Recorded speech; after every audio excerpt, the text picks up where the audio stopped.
L'histoire n'est pas seulement gravée dans la pierre, mais ces dessins tracés sur des rochers vieux de 11 millénaires pourraient bien nous mettre en garde contre un avenir inquiétant. Les Mayas et les habitants de Göbekli Tepe ont formulé d'importantes prophéties sur l'humanité. Et ce qui frappe, c'est que, malgré des siècles et des milliers de kilomètres de distance, ils aient employé des symboles similaires. Clarifions un point essentiel. Les anciennes civilisations représentaient souvent leurs divinités sous des traits humanoïdes. On retrouve ces figures célestes en Égypte antique, mais aussi dans les cultures précolombiennes des Amériques. Par exemple, les Aztèques vénéraient une divinité majeure qu'ils nommaient Quetzalcoatl. Associé au vent, à Vénus et au soleil, il est parfois représenté dans l'art aztèque affublé d'un petit sac. Fait troublant, une figure ailée très similaire apparaît également dans l'iconographie assyrienne. Il est déjà surprenant que des civilisations n'ayant eu aucun contact direct aient adopté des formes analogues pour figurer leur divinité.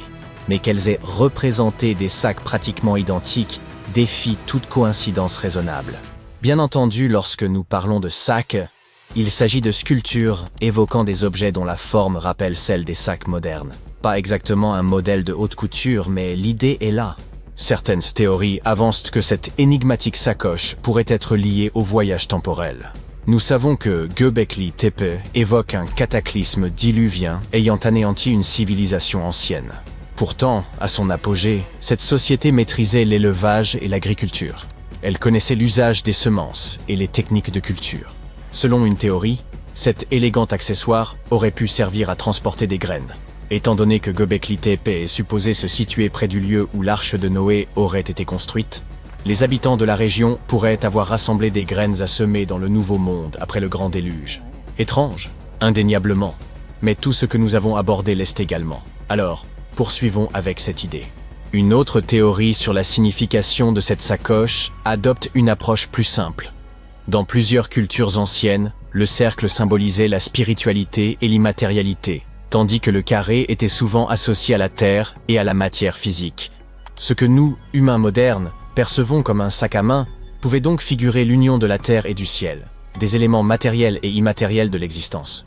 Pas une mauvaise hypothèse, dirait-on. Mais qui sommes-nous pour en juger ?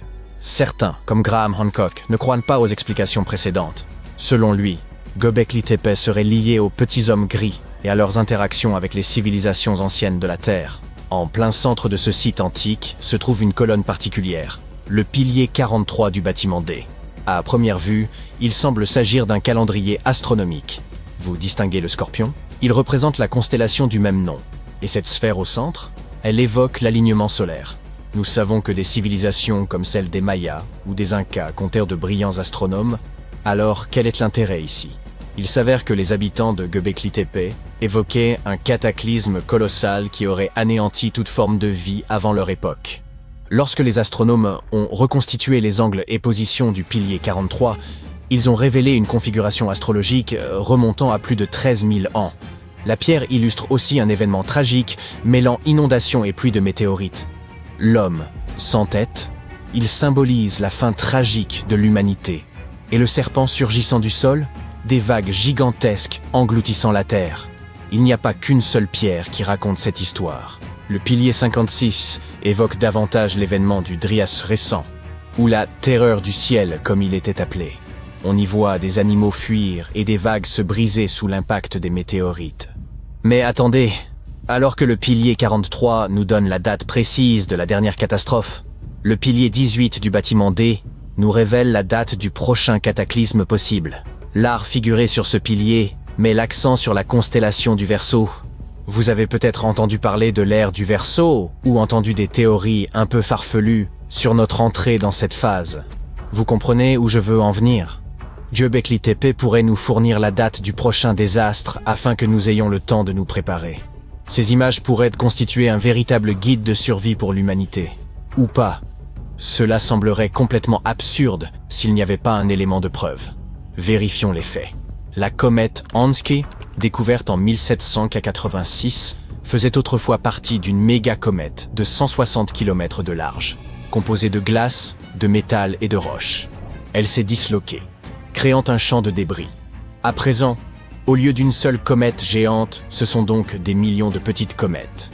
Lorsque la Terre a traversé ces débris, Les habitants de Göbekli Tepe ont assisté à une pluie de météores, tous issus de la constellation du Verseau, comme l'indique le pilier 43.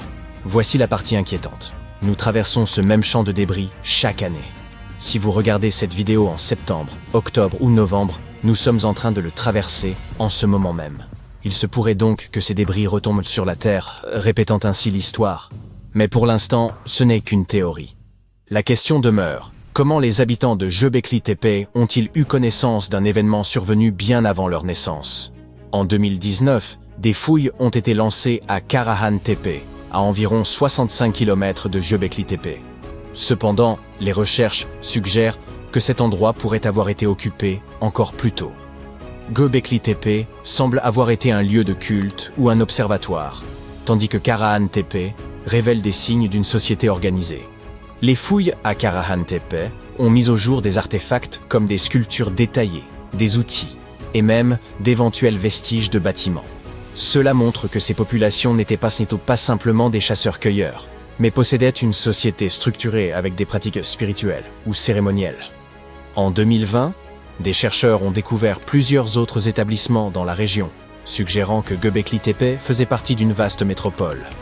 L'ensemble du site est désormais désigné sous le nom de Taş Tepeler. Le problème, c'est que les mathématiques qui entourent tout cela laissent les scientifiques perplexes. À cette époque, la Terre venait tout juste de sortir de sa dernière ère glaciaire. Les scientifiques pensaient auparavant que les civilisations de l'âge de pierre étaient primitives. Mais de plus en plus de preuves montrent que ce n'était pas le cas.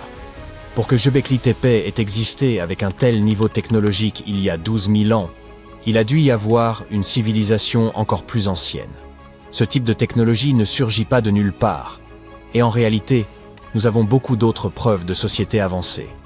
Prenons les Mayas, par exemple. Des découvertes récentes ont montré qu'ils étaient bien plus avancés qu'on ne l'avait d'abord cru. Ils ont construit des villes gigantesques dont les routes pouvaient atteindre 40 mètres de large, bordées de blanc pour guider les voyageurs la nuit. Un exploit que l'on pourrait attendre dans des pays comme le Portugal ou l'Angleterre. Ces routes, parfois surélevées au-dessus des marécages, formaient un réseau de plus de 964 peuplements, ressemblant à une immense toile d'araignée. Un groupe de scientifiques s'intéresse à cette théorie, et ce pourrait être le lien entre toutes les spéculations que nous avons partagées dans cette vidéo. Après tout, des êtres venus du ciel pourraient être descendus sur Terre pour avertir les habitants de Göbekli Tepe de la destruction d'une civilisation encore plus ancienne que la leur. Ou peut-être pas. N'oubliez pas de conserver votre esprit critique en dépit de tout ce que vous entendez sur Internet. En tout état de cause, Göbekli Tepe suscite autant de suspicions que Stonehenge ou les grandes pyramides d'Égypte. Si l'on saupoudre l'équation de petits hommes verts, cela explique en partie comment ces incroyables exploits d'ingénierie ont été réalisés. Mais cela sous-estime aussi les capacités de réflexion de nos ancêtres. Une des caractéristiques principales de l'architecture de Göbekli Tepe sont ses piliers en forme de T. Les plus lourds pèsent 20 tonnes et mesurent environ 6 mètres. Ces piliers ont été parfaitement érigés, sans la moindre égratignure. Certes, c'est difficile à réaliser sans machines modernes, mais peut-être ont-ils trouvé une méthode et y sont-ils parvenus au moyen d'efforts considérables. Au cas où vous ne sauriez pas de quoi on parle, cet homme aurait percé le secret des bâtisseurs de pyramides dans l'Amérique d'aujourd'hui. Il a mis cette connaissance à profit pour construire son propre château et d'autres structures fascinantes. Il semble que nous devions continuer à creuser pour en apprendre davantage à ce sujet, n'est-ce pas?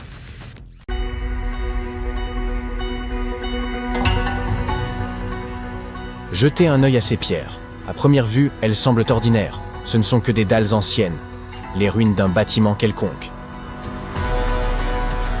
Cependant, contrairement à de nombreuses autres découvertes archéologiques similaires, celle-ci est parmi les plus mystérieuses et les plus uniques. Voici pourquoi. Ces pierres sont les vestiges d'un grand complexe religieux appelé Pumapunku, situé en Bolivie. Les scientifiques n'en sont pas certains, mais il est probable que Pumapunku ait été construit sous l'empire des Tiwanaku, qui a existé entre l'an 300 et l'an 1000 de notre ère, avant l'empire Inca. Aucune information ne suggère que cette civilisation disposait de technologies de construction avancées. De plus, il est possible qu'elle n'ait même pas connu l'écriture. Chacune de ces pierres a été sculptée et polie avec une précision remarquable. Elles s'emboîtent parfaitement, comme les pièces d'un puzzle. Le travail est si raffiné qu'il serait impossible d'y glisser même une lame de rasoir. C'est assez impressionnant pour un peuple qui vivait il y a environ 1500 ans. En outre, ces pierres sont très lourdes. Les plus grosses pèsent environ 130 tonnes. Comment les ont-ils transportées d'un endroit à un autre? Les scientifiques pensent que cette civilisation ignorait l'existence de la roue. Alors, comment ont-ils réussi à construire une structure aussi parfaite? Les Tiwanaku disposaient-ils des connaissances et des outils nécessaires pour travailler la pierre? Ou quelqu'un d'autre a-t-il construit Pumapunku? Plusieurs théories existent à ce sujet. Théorie numéro 1. Une civilisation avancée est arrivée en Amérique du Sud, a collaboré avec les Tiwanaku pour construire cette merveille d'ingénierie, puis est repartie. Théorie numéro 2. Des êtres venus d'une autre planète ont débarqué sur Terre, ont montré aux humains comment construire des structures parfaites et ont créé Pumapunku. Cette théorie est toutefois peu crédible. Un autre scénario du même ordre suggère que Pumapunku a été construit par des créatures mythologiques issues de la culture sud-américaine de l'époque. Théorie numéro 3, la plus plausible. Il n'y a aucun mystère. Les Tiwanaku constituaient une civilisation avancée dotée de technologies de construction incroyables. Qu'en pensez-vous? Bien, nous venons de voir des pierres parfaitement rectangulaires utilisées pour construire un temple. Que diriez-vous de pierres parfaitement rondes destinées à l'étude du ciel étoilé? Ou à d'autres fins, qui sait? Alors bienvenue au Costa Rica. Au sud de ce pays se trouvent les sphères d'Iki. Il s'agit de pierres rondes, lourdes et de grande taille, créées à l'époque précolombienne, vers l'an 600 de notre ère. Ces pierres proviennent d'un type de roche unique, formé à partir de magma refroidi. En d'autres termes, quelqu'un a attendu la fin d'une éruption volcanique et le refroidissement du magma, puis a utilisé ce matériau pour sculpter ces sphères. Mais comment ont-ils fait pour obtenir une forme aussi parfaite? Selon les scientifiques, ils auraient utilisé de petites pierres pour broyer et sculpter le magma refroidi. Certains spécialistes pensent que ces pierres étaient destinées à s'orienter, qu'elles servaient à indiquer leur chemin aux voyageurs. D'après une autre théorie, les sphères d'Ikis étaient utilisées pour l'astronomie. Personne ne connaît la vérité. Et nous ne l'apprendrons peut-être jamais, car tous ceux qui connaissaient le secret de ces pierres ont disparu à la suite de la conquête espagnole.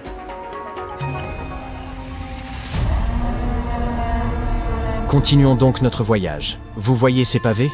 Les archéologues ne savent toujours pas pourquoi ils sont disposés ainsi le long d'une vaste étendue désertique traversant la Jordanie et Israël. Ces pierres étranges forment une chaîne de 64 km de long et sont ici depuis environ l'an 300 avant JAC. Comme elles ont été découvertes par des aviateurs il y a une centaine d'années, on les a surnommées « cerfs-volants du désert ». L'une des théories les plus populaires à leur sujet suggère qu'elles furent placées à cet endroit pour attirer les animaux et les capturer. Apparemment, les chasseurs anciens connaissaient bien le comportement de la faune locale. Et ils étaient sûrs que les bêtes finiraient par marcher le long de ces pavés et qu'ils finiraient par tomber dans une fosse préparée à l'avance. Des pierres rectangulaires et carrées parfaitement lisses, des pierres rondes, des pièges de pierre pour capturer des animaux, et encore de la peinture sur pierre. Pour découvrir cela, rendons-nous à Glasgow, en Écosse, où des archéologues ont mis au jour une dalle datant d'environ 5000 ans. Elle porte le nom de Cochno Stone. La dalle elle-même mesure 13 mètres sur 8, soit environ la moitié d'un terrain de basket. Et toute sa surface est recouverte d'étranges motifs tourbillonnants que les scientifiques qualifient de marques en coupe et en anneaux. Mais que signifie-t-il? Comme pour le reste, les scientifiques n'en sont pas encore certains. Une théorie suggère toutefois que ces inscriptions auraient un lien avec des phénomènes astronomiques, tels que les éclipses lunaires ou solaires. Peut-être s'agit-il d'une carte du ciel, ou peut-être que ces créateurs souhaitaient simplement réaliser une œuvre d'art. Quoi qu'il en soit, il existe un autre fait intéressant, lié à ces dessins. Des scientifiques en ont découvert de similaires sur plusieurs sites préhistoriques à travers le monde. Délaissons à présent les pierres mystérieuses, et intéressons-nous à d'autres merveilles archéologiques. Voici la chronologie approximative du développement de la civilisation, à partir de 8000 avant notre ère, selon les scientifiques. Tout d'abord, les hommes s'installent dans un endroit et y construisent une ville ou un village. Puis ils se lancent dans l'agriculture, avant de construire des temples. Cependant, en 1994, des archéologues ont déclaré « Non, l'ordre pourrait être différent ». Et si les hommes avaient d'abord construit des temples pour vénérer des êtres mythiques supérieurs, avant de construire des villes et de se lancer dans l'agriculture? Rendons-nous en Turquie, dans la région rurale de Göbekli Tepe, où, au milieu des années 90, des archéologues ont découvert plusieurs piliers de pierre sur lesquels étaient sculptés des animaux. Cette structure ancienne remonte au 10e millénaire avant notre ère. Aujourd'hui, cet endroit est considéré comme l'un des plus anciens lieux de culte au monde. Il a très probablement été construit par des chasseurs semi-nomades qui ne connaissaient rien à l'agriculture, car celle-ci n'est apparue dans cette région que 5 siècles plus tard. Aujourd'hui, les scientifiques se posent la question suivante. Est-il vrai que de telles structures ont conduit à la colonisation de la région? La réponse à cette question pourrait nous aider à comprendre la mentalité et le développement de l'humanité dans de nombreuses régions de la planète. Aimeriez-vous posséder un parchemin sur lequel serait indiqué l'emplacement d'un trésor? En fait, vous en avez déjà un. Vérifiez par vous-même. Il vous suffit de rechercher « le trésor du rouleau de cuivre » sur Google, de télécharger une photo haute résolution du rouleau en question et de suivre ses instructions. Mais attention, le texte est absolument incompréhensible. Les scientifiques tentent de déchiffrer ce message depuis sa découverte en 1952 à Qumran, et ils n'y sont toujours pas parvenus. Selon une théorie, le rouleau contiendrait des informations sur une importante quantité d'or et d'argent. Cependant, même si ce trésor n'existe pas, cet artefact n'en présente pas moins un grand intérêt. Il a été créé il y a environ 2000 ans, à l'époque où l'Empire romain régnait sur la colonie de Qumran. Peut-être les habitants de la région souhaitaient-ils cacher leurs objets de valeur aux légionnaires romains et ont-ils laissé un plan à leurs descendants? Lorsque vous vous approchez de cette merveille archéologique, vous ne remarquez rien. Mais si vous montez haut dans les airs et que vous regardez vers le sol, vous verrez des motifs étonnants, créés par le peuple de la culture Nazca. On les appelle les lignes de Nazca. Des pilotes et des passagers d'avions de ligne les ont aperçus pour la première fois dans les années 1920 et 1930. Lors de vols au-dessus du Pérou. Ces grands dessins sont composés de lignes géométriques, d'images complexes d'animaux et de figures fantaisistes. Il y a plus de 2000 ans, un peuple a creusé à la surface du sol pour créer ces motifs. Mais pourquoi? Les lignes de Nazca continuent de fasciner les chercheurs et les passionnés d'archéologie. Les récentes avancées technologiques, telles que l'imagerie par drone et la cartographie par satellite, ont apporté un nouvel éclairage sur ces formations énigmatiques. Certains chercheurs s'intéressent désormais à la possibilité que ces lignes aient eu plusieurs fonctions, notamment celle de communiquer avec des êtres extérieurs à notre monde. Et cette hypothèse est plausible. Une partie des scientifiques pense que ces étranges motifs étaient un moyen rituel de communiquer avec les divinités de la civilisation Nazca. L'étude de ces merveilles archéologiques enrichit non seulement notre connaissance du passé, mais nous invite également à admirer l'ingéniosité et la créativité de l'esprit humain.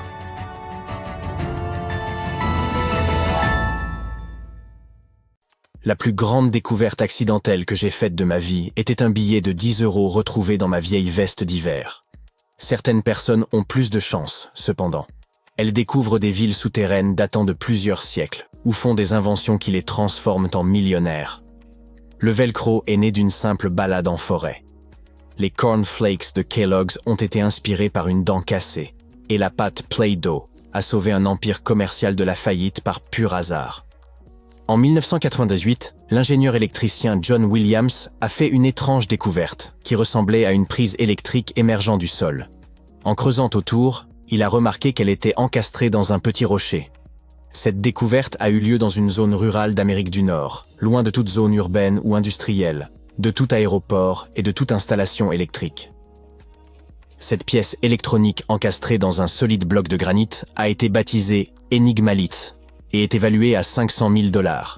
Certains scientifiques sont sceptiques quant à son authenticité, la considérant plus comme un canular qu'un artefact laissé par des visiteurs extraterrestres, comme le soutient Williams. Toutefois, le découvreur de cette roche est déterminé à prouver qu'il s'agit bien d'un vestige technologique, peut-être même d'une vraie prise. Si ce n'est pas un canular, cette petite découverte pourrait constituer une preuve que les humains, ou une autre civilisation du passé, étaient bien plus avancés que nous ne l'avions imaginé. Ils auraient ainsi pu trouver un moyen d'acheminer l'électricité bien avant les humains du 19e siècle.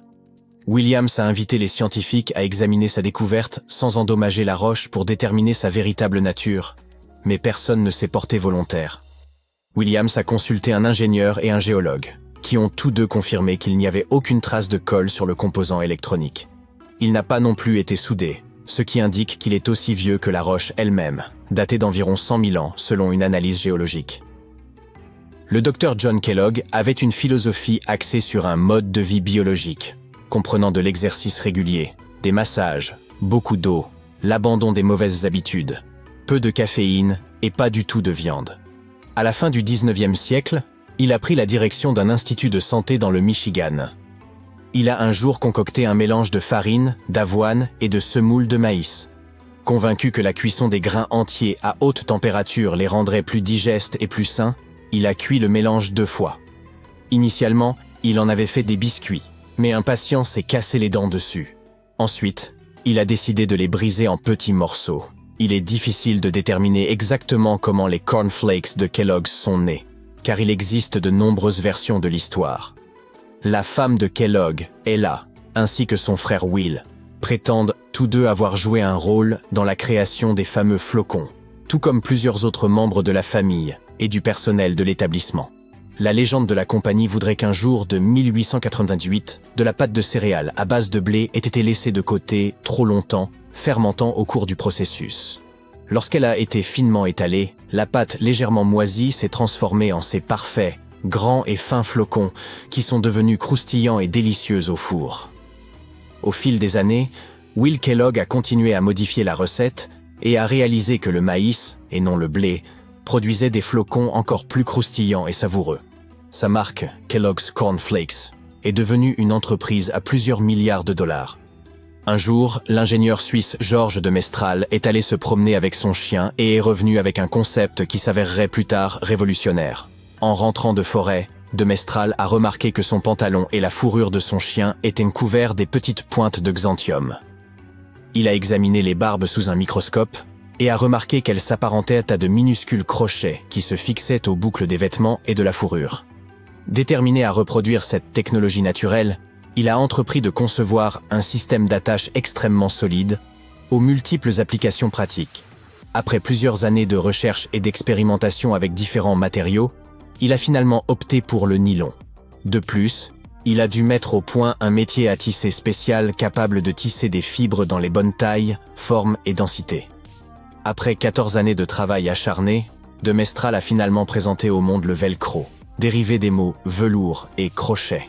Bien qu'il ait espéré que son invention remplacerait les fermetures éclairs, l'industrie de la mode l'a initialement perçue comme bas de gamme et peu attrayante.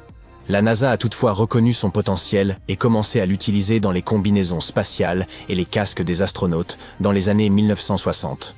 Aujourd'hui, le velcro est omniprésent, avec une multitude d'applications, des chaussures aux jouets en passant par les coussins des sièges d'avion. Jusqu'au milieu du XXe siècle, le chauffage au charbon était la norme dans la plupart des foyers, laissant de la suie qui s'incrustait partout dans la maison, en particulier sur les papiers peints. Kuttol Products était le principal fournisseur de nettoyants pour papier peint de l'époque. Cependant, dans les années 1950, de plus en plus de gens ont adopté le gaz, le pétrole et l'électricité comme source de chauffage, ce qui a largement résolu le problème de toute cette suie. Le propriétaire de Kuttol Products essayait désespérément de sauver son entreprise. Pendant ce temps, sa belle-sœur, qui était institutrice en maternelle, a lu qu'un nettoyant pour papier peint pouvait être utilisé pour fabriquer des décorations. La pâte à modeler traditionnelle était trop difficile à manipuler pour ses élèves. C'est ainsi qu'elle a décidé d'expérimenter avec ce matériau. Et ça a très bien fonctionné.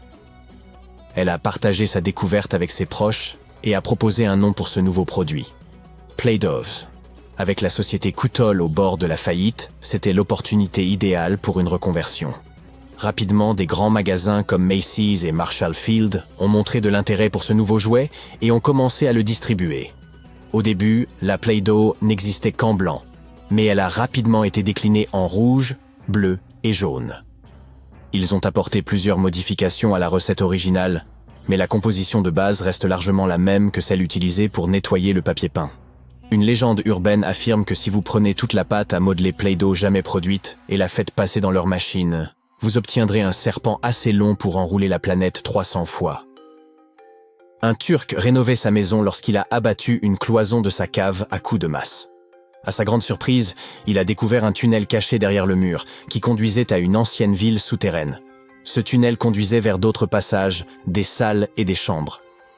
Cela s'est avéré être un complexe souterrain entier de 18 étages, dépourvu d'habitants et depuis longtemps abandonné. C'était la cité de Derinkuyu, conçue il y a des milliers d'années pour accueillir jusqu'à 20 000 personnes. Quiconque l'a construite a fait preuve d'une grande maîtrise, car creuser des tunnels dans cette roche tendre présente des risques d'effondrement considérables. Aucun des étages de Derinkuyu ne s'est jamais effondré. La ville était équipée d'un système de ventilation sophistiqué, comprenant plus de 15 000 puits d'aération. Les niveaux supérieurs bénéficièrent de la meilleure ventilation et étaient réservés aux chambres et aux espaces de vie. Les niveaux inférieurs servaient principalement au stockage, mais comportaient également des oubliettes.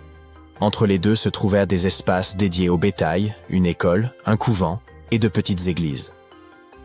John Martin, un professeur de sylviculture, se promenait une nuit dans une forêt du Wisconsin. Il utilisait une lampe torche à UV pour repérer les lichens, les champignons, les plantes et les grenouilles qui brillent sous cette lumière. Soudain, il a entendu un écureuil volant couiner près d'une mangeoire à oiseaux. Il a braqué sa lampe torche sur l'animal et l'a vu se teinter de rose. Le professeur en a discuté avec son collègue et ils ont décidé d'approfondir leurs recherches. Ils ont examiné les peaux d'écureuils volants conservées dans des musées pour déterminer si cette lueur rose était un phénomène courant. Il s'est avéré que presque tous les spécimens d'écureuils volants qu'ils ont examinés présentaient cette fluorescence. En revanche, les écureuils ordinaires n'en présentaient aucune. D'autres animaux fluorescents, comme les macareux et les caméléons, émettent une lueur bleutée sous la lumière UV. Les seuls autres mammifères avec une fourrure fluorescente sont une vingtaine d'espèces d'opossums. Ils habitent divers écosystèmes et ont des régimes alimentaires différents. La seule chose qu'ils aient en commun avec les écureuils volants est qu'ils sont nocturnes, alors que les autres écureuils préfèrent la lumière du jour. Il est possible que la lueur rose ait une fonction liée à la perception et au repérage nocturne des écureuils volants, surtout dans des environnements froids et enneigés où la lumière UV est plus abondante. Une autre hypothèse est qu'elle pourrait servir de moyen aux écureuils mâles d'attirer des partenaires potentiels. Il est également envisageable qu'il s'agisse d'une forme de mimétisme. Nous sommes dans les Caraïbes, et voici le peuple Taïno. Les scientifiques ont longtemps pensé qu'ils étaient dits les premiers habitants des Grandes Antilles, et que ce peuple parcourait les îles bien avant que Christophe Colomb ne découvre cet endroit. Cependant, une découverte récente a montré que d'autres peuples vivaient là. On les appelle les peuples archaïques, et ils sont désignés, ainsi pour leur capacité à utiliser des outils en pierre. Ils disposaient de tout un tis d'outils polis, tels que des marteaux, des hatchets, d'une passe et des millers. Nous n'avons toujours pas découvert comment ils ont réussi à inventer et à produire tous ces outils sans les ressources du continent. Les scientifiques sont maintenant à la recherche d'une sorte de nécropole ou d'un site archéologique semblable pour en apprendre un peu plus sur ces gens. Un autre site curieux a été découvert il y a quelques années non loin de la Floride. Celui-ci est également précolombien, mais il semble que ses habitants aient été plus intéressés par la mode que par les outils en pierre. Les chercheurs ont découvert un ensemble de 37 anneaux en coquilles de huîtres. De nombreux foyers possédaient ces anneaux et leurs occupants produisaient des perles à partir des coquilles de créatures marines. D'ailleurs, il y a longtemps, les perles n'avaient pas seulement un intérêt décoratif, mais constituaient également un instrument social. Les gens les cousaient sur leurs vêtements pour manifester leur pouvoir ou leur richesse. Parfois, les archéologues parviennent à découvrir des villes entières.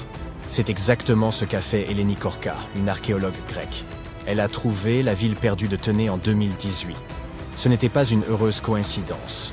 Toute la recherche aura pris pas moins de 34 ans. Par ailleurs, Tenay était même considérée comme une ville mythique. La cité de Tenay fut fondée par les Troyens et les textes anciens affirmaient qu'elle était immensément riche. Yup, il semble que ces textes aient dit vrai. Les archéologues ont découvert environ 200 pièces de monnaie sur le site. Des bijoux ont également été retrouvés. Par exemple, un anneau de fer orné d'un sceau. Ils ont également trouvé une pièce d'or qui aurait servi à payer le voyage vers l'au-delà. Car oui, les gens de cette culture croyaient en l'existence de l'au-delà et qu'il leur fallait payer le billet pour y accéder. Les sols en terre cuite, en pierre et en marbre découverts, nous aident à imaginer à quoi ressemblaient leurs habitations. Ah, et les archéologues y ont aussi trouvé des vases, bien entendu. L'un des premiers exemples d'art créé par l'homme se trouve dans la grotte d'Altamira, dans le nord de l'Espagne. Les peintures d'une grotte paléolithique sont assez particulières, parce qu'elles ne sont pas monochromes, mais présentent plusieurs couleurs combinées. Pourtant, ces premiers chefs-d'œuvre sont restés longtemps cachés. Ils n'ont été découverts qu'en 1868 et cette grotte est aujourd'hui inscrite au patrimoine mondial de l'UNESCO. Malgré leur ancienneté, ces peintures sont bien préservées, car elles ont été bien isolées pendant tout ce temps. Comme la galerie était située au plus profond d'une grotte, il était presque impossible que des phénomènes climatiques extérieurs affectent ces chefs-d'œuvre préhistoriques. Nous sommes à présent en Angleterre, en 2009. Et voici Terry Herbert, membre du club de recherche et de détection de métaux de Bloxwich. Un jour, il inspectait nonchalamment des terres agricoles labourées dans le Staffordshire avec son détecteur de métaux. Il espérait sans doute trouver quelque chose de spécial. Mais je parie qu'il ne s'attendait pas à ce sur quoi il est tombé. Il a découvert une chose que les archéologues considéreraient plus tard comme le plus grand trésor d'orfèvrerie anglo-saxonne jamais mis au jour. Il existe une liste des objets découverts. Mais si je commence à te la lire, ça va nous prendre bien trop longtemps. Pour faire court, les archéologues ont retrouvé pour 5 kilos d'or, plus d'1 kilo d'argent et environ 3500 bijoux. Il n'est pas étonnant que cette découverte soit surnommée le trésor de Staffordshire Hoard. Le Birmingham Museum et plusieurs musées de poterie se sont cotisés pour racheter l'ensemble de la collection pour plus de 3 millions de livres. Les messages dans une bouteille sont un phénomène culturel célèbre que l'on voit souvent dans les films. Mais il s'avère que cette méthode de conservation des lettres est tout à fait efficace. Les manuscrits de la mer Morte en sont la preuve. Dans les années 1940, des bergers bédouins ont découvert dans une grotte 7 manuscrits contenus dans des jarres d'argile. Il a été établi que ces rouleaux avaient environ 2000 ans. Mais ces manuscrits n'étaient que le début d'une série de grandes découvertes. Les Bédouins ont revendu ces manuscrits, mais les gens ont continué à en trouver d'autres. La dernière découverte a eu lieu en 2021. Et qui sait, peut-être y en a-t-il d'autres à découvrir. Une autre œuvre d'art retrouvée récemment dans une grotte est un coquillage peint.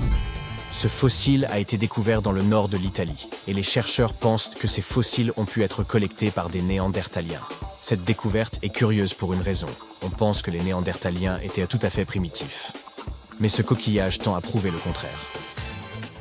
En 2004, Robert Muckle, professeur d'archéologie, a entendu parler d'un site particulier caché dans les forêts montagneuses de la côte nord de la Colombie-Britannique. Muckle savait que quelques vieilles boîtes de conserve et une lame de scie y avaient été découvertes. On pensait que cet endroit était une sorte de camp de bûcherons, mais des fouilles approfondies, qui auront duré 14 ans, ont révélé autre chose. En fait, il ne s'agissait pas d'un camp de bûcherons, mais d'une colonie japonaise depuis longtemps disparue. Les archéologues y ont découvert environ 1000 objets, bols à riz blancs et bleus, théières, montres de poche, bouteilles de saké et boutons de chemise. Les poteries n'étant pas très bien conservées, ils n'ont retrouvé que quelques centaines de fragments. Dans l'une de ses interviews, Muckle a mentionné qu'ils avaient également mis au jour les vestiges d'un bain public. La communauté qui vivait là était assez réduite, puisqu'on n'y a retrouvé que 14 maisons tout au plus. Les archéologues pensent qu'ils ont pu vivre ici en secret. Au fil des siècles, les préférences des hommes ont évolué. La mode a bien évidemment changé, nos maisons aussi, sans parler de nos technologies. Mais il y a une chose qui est restée la même, notre amour pour la bonne chair. Des archéologues sont parvenus à découvrir quelques-uns des plus anciens restes de la nourriture favorite de l'homme. En inspectant des poteries anciennes, ils ont réussi à déceler des traces des mets les plus appréciés, datant d'environ 2000 avant notre ère.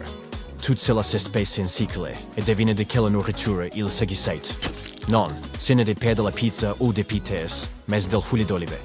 Et ce n'est pas tout, des chercheurs égyptiennes ont découvert une substance grumeleuse dans d'anciennes jarres, qui s'est avérée être du fromage. Il datait du XIIIe siècle avant notre ère. J'imagine que ça ne sentait pas la rose, puisque ce fromage est estimé à plus de 3000 ans et qu'il était infesté de bactéries. Fait intéressant, ce fromage devait être tout à fait exquis. Après l'avoir analysé, les scientifiques sont arrivés à la conclusion qu'il avait été conçu avec différents laitages. Ils avancent que les anciens utilisaient un mélange de lait, de vache et de brebis ou de chèvre. Tu tu t'es probablement dit « Bon, vous avez parlé de l'huile d'olive et du fromage, mais qu'en est-il du pain ?» Bien sûr, le pain est indissociable de la quasi-totalité des cultures, et différents peuples ont eu leur propre type de pain. Il existe d'ailleurs des preuves scientifiques que le pain a été l'un des premiers mets que l'homme a appris à cuisiner. Une équipe d'archéologues a retrouvé un pain vieux de plus de 400 000 ans, 14 400 pour être précis. Ce qui est étrange, c'est qu'à l'époque, les gens ne connaissaient pas l'agriculture. Ils n'étaient que des chasseurs-cueilleurs. Et techniquement, ce vieux pain précède l'âge de l'agriculture de 4000 ans. Eh oui, il y a encore beaucoup à apprendre sur l'ancien monde. Et voici le... Non, pas le soleil de la chanson des Beatles, mais voici l'info bonus. D'accord, il s'agit bien des Beatles. Je sais, il ne remonte pas à si longtemps. Le groupe a été formé en 1960. Mais toutes nos informations n'ont pas besoin de remonter à plusieurs milliers d'années pour être cool. En 1966, les Beatles ont interprété en direct leur chanson Paperback Writer lors de l'émission Top of the Pops. Pour une raison obscure, la BBC a négligé d'enregistrer la performance, et tous les fans étaient persuadés qu'elle était perdue à jamais. Sauf que non. Il s'est avéré que David Chandler, un fan du groupe, avait enregistré l'émission avec son propre équipement. Cet enregistrement a été longtemps oublié et a demeuré dans son grenier pendant plusieurs décennies. Il a enfin été redécouvert en 2019. Il faut admettre que c'est une trouvaille plutôt stylée. Des chercheurs ont récemment mis au jour des passages secrets conçus par Léonard de Vinci sous un château médiéval d'Italie. En s'appuyant sur un croquis du XVe siècle attribué à l'illustre maestro de la Renaissance, une équipe de scientifiques de l'Université Polytechnique de Milan, associée à Code Ventec et au château Sforza, a révélé une merveille architecturale jusqu'ici inexplorée. L'édification du château des Sforza débuta en 1358, mais il fut détruit près d'un siècle plus tard lors d'une succession tumultueuse. En 1450, Francesco Sforza, duc de Milan, entreprit sa reconstruction sur les ruines de l'ancienne forteresse. À sa mort, son fils Ludovico en poursuivit l'embellissement, faisant appel aux plus grands artistes de son époque, dont Léonard de Vinci, auxquels furent confiées les fresques. Les peintures de Léonard, encore visibles aujourd'hui dans la salle de l'Axe, témoignent de son passage au château. Durant cette période, il répertoria également plusieurs passages souterrains dissimulés sous l'enceinte extérieure. L'un de ces croquis, daté entre 1487 et 1486, a été retrouvé à l'Institut de France. D'une précision remarquable, il atteste non seulement de l'intérêt profond de Léonard pour l'architecture militaire, mais aussi de son talent pour documenter les structures existantes.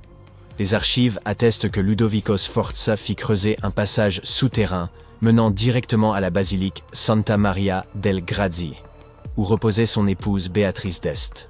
Leur mariage, célébré en 1491, fut heureux mais tragiquement écourté lorsque Béatrice mourut en couche en 1497. Effondré par cette perte, le duc s'isola durant des semaines, laissant sa barbe pousser et ne portant plus que des vêtements noirs en signe de deuil. Le tunnel secret, dont la longueur avoisinait 800 mètres, lui permettait de se recueillir à l'abri des regards. Il aurait également pu servir à l'évacuation en cas de siège. Pendant des siècles, l'existence de ces souterrains demeura l'un des nombreux mystères de la Renaissance, aucune preuve formelle ne venant confirmer leur présence. Les scientifiques ont enfin levé le voile sur cette histoire longtemps restée secrète. Grâce à une combinaison de radars à pénétration de sol et de balayage laser, ils ont pu reconstituer un modèle 3D extrêmement précis des structures enfouies sous le château. Ils ont ainsi identifié les tunnels mentionnés par Léonard de Vinci dans ses esquisses, qui ne constitueraient peut-être qu'un fragment d'un vaste réseau souterrain encore méconnu. Leur ambition est d'élaborer une copie numérique intégrale du château, permettant de visualiser non seulement les constructions préservées, mais aussi celles disparues au fil du temps. Ils envisagent aussi d'intégrer la réalité augmentée au parcours virtuel, afin d'offrir aux visiteurs une immersion inédite dans les passages secrets conçus par Léonard de Vinci.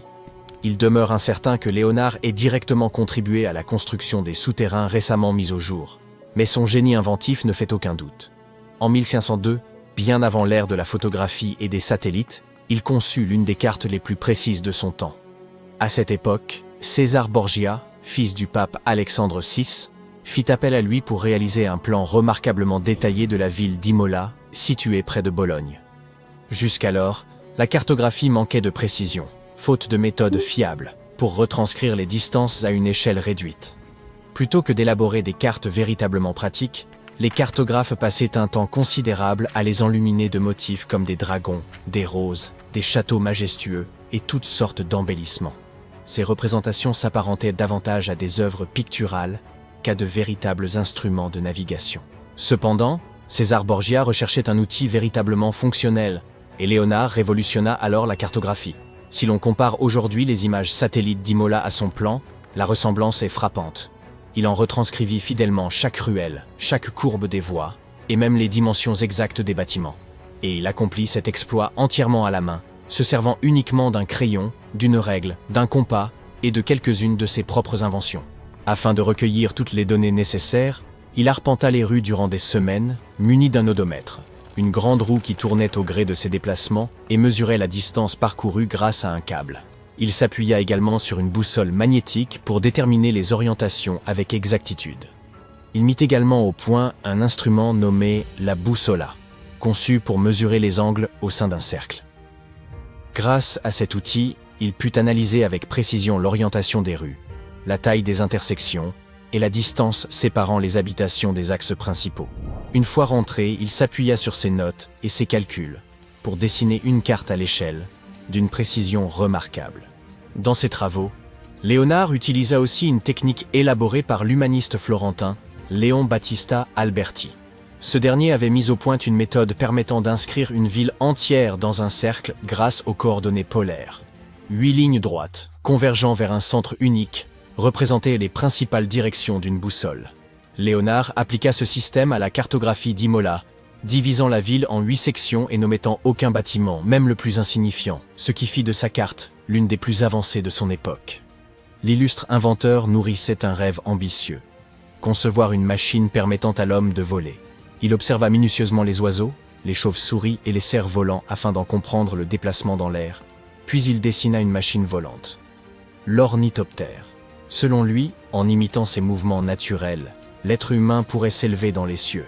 Son prototype évoquait l'apparence d'une chauve-souris, avec 2 grandes ailes effilées d'une envergure dépassant les 10 mètres. Pour garantir l'équilibre entre résistance et légèreté, il envisagea d'en fabriquer l'armature en bois de pin et de la recouvrir de soie brute. Le pilote de l'engin devait s'allonger à plat ventre sur une planche en bois située en son centre. L'activation des ailes nécessitait un pédalier relié à un système de tiges et de poulies, tandis qu'une manivelle supplémentaire permettait d'accroître la puissance. Un casque aérodynamique servait également à assurer le contrôle de l'appareil. En synchronisant les mouvements de ses mains et de ses pieds, le pilote aurait pu faire battre et pivoter les ailes, à l'image d'un oiseau en vol. Cependant, un obstacle majeur demeurait. La force humaine ne suffisait pas à générer la portance nécessaire au décollage. Si l'engin avait pu fonctionner une fois en altitude, il était en revanche impossible pour un individu seul de l'élever du sol.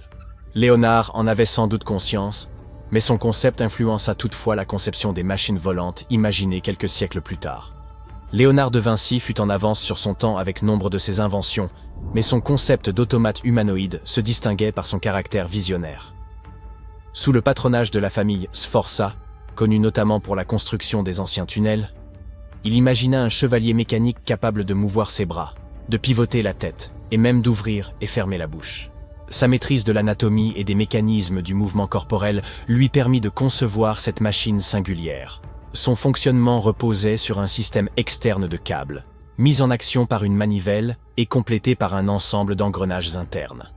Environ 450 ans plus tard, dans les années 1950, les croquis détaillés du chevalier mécanique de Vinci furent redécouverts. Des chercheurs tentèrent alors de recréer ce robot à partir des dessins originaux. En 2002, un roboticien du nom de Mark Rosheim, ayant travaillé pour la NASA et Lockheed Martin, s'inspira de ces notes anciennes pour concevoir un modèle fonctionnel du chevalier mécanique de Vinci. Un autre projet conçu par Léonard pour le Dux Sforza était un pont innovant, pensé pour être démontable et facilement transportable.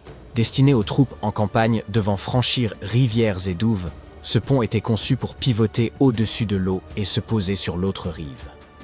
Il était équipé de roues et d'un système ingénieux de cordes et poulies, permettant de le monter et de le replier tout aussi vite. Pour en assurer la stabilité, il prévoyait l'ajout d'un contrepoids spécifique. Dans ses notes, Léonard décrivit son pont comme léger mais solide et en conçut plusieurs variantes pour le duc. Parmi ses autres créations figurait un modèle de pont à assemblage ultra rapide, conçu pour permettre aux troupes de franchir successivement plusieurs cours d'eau. Alors que les scientifiques poursuivent l'exploration des passages secrets imaginés par Léonard de Vinci, de nouveaux pans de l'histoire humaine émergent. Qui sait quelles autres merveilles architecturales enfouies restent encore à découvrir? Il y a beaucoup de portes de par le monde qui n'ont pas de clé. Peut-être que tu vas trouver le moyen de les ouvrir.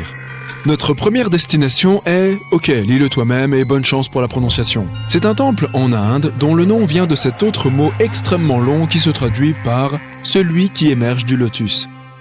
Ce temple est l'un des lieux les plus connus et les plus sacrés de l'Inde. C'est l'un des 108 temples du courant de l'hindouisme qui s'appelle comme ça. C'est un courant particulièrement ancien dont on trouve les premières traces dans des textes tamouls du VIe siècle.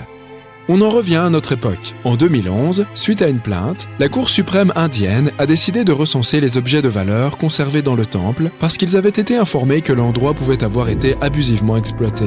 Pour ce faire, ils ont dû ouvrir toutes ces portes qui étaient restées fermées pendant des siècles. La commission a ainsi découvert 6 gigantesques caveaux secrets dans lesquels étaient cachés d'inestimables trésors. En ouvrant ces caveaux, la commission a découvert des statuettes en or, des colliers et des pièces pour une valeur totale d'au moins 23 milliards d'euros. Les officiers ont aussi découvert des costumes de cérémonie, des noix de coco en or incrustées de bijoux et de gros diamants. Quand je dis gros diamants, c'est que c'est vraiment des gros diamants. Certaines de ces pierres précieuses atteignent les 110 carats. Pour te donner une idée, une petite statuette en or de cette collection a une valeur estimée d'environ 31 millions d'euros. Après cette découverte digne d'un conte des mille et une nuits, le temple s'est équipé de détecteurs de métaux, de caméras et d'autres appareils de sécurité avant l'arrivée des premiers visiteurs. Le temple est maintenant encerclé par plein d'agents de sécurité. Mais est-ce qu'il protège le trésor ou est-ce qu'il y a quelque chose d'encore plus mystérieux dans ce temple? Il y a 6 caveaux dans le temple. C'est là que le trésor est entreposé. Ces caveaux ont des noms de A à F. Mais le comité de recherche n'a ouvert que 5 des 6 caveaux avec beaucoup de difficultés. Le plus bizarre, c'est que, malgré tous les efforts ayant impliqué l'utilisation des technologies les plus récentes, le caveau B n'a pas pu être ouvert. 2 cobras sont sculptés sur la porte et sont là pour t'accueillir. Cette porte fait office de portail. Tu peux aisément le voir, comme pour les portes qui mènent aux autres caveaux. Surprise! Les experts ont découvert 2 autres portes derrière la première. La deuxième porte est en bois et la troisième en fer. Étonnamment, la dernière porte est verrouillée et ne présente aucune caractéristique d'une porte. Pas de charnière, de poignée, de verrou, ni quoi que ce soit d'autre. Personne ne sait ce qui se cache dans le caveau B. Ceux qui croient en des forces occultes considèrent qu'ouvrir cette porte contre sa volonté libérerait d'innommables forces sur le monde. D'autres considèrent que la porte du caveau B conduit vers un tunnel. On ne sait pas si c'est lié à ces croyances, mais la Cour suprême indienne déconseille l'ouverture des portes du caveau B. En 2010, David Crespi, un ingénieur français qui visitait le Machu Picchu, a découvert une porte étrange dans un des bâtiments principaux. La porte se trouvait dans un passage étroit très peu fréquenté par les touristes et les archéologues. David a pensé qu'il s'agissait d'une porte d'entrée qui avait été scellée par les Incas pour une raison inconnue. Il a immédiatement contacté les archéologues et les autorités, qui lui ont promis qu'ils commenceraient à enquêter au plus tôt et qu'ils lui donneraient des nouvelles sur sa découverte.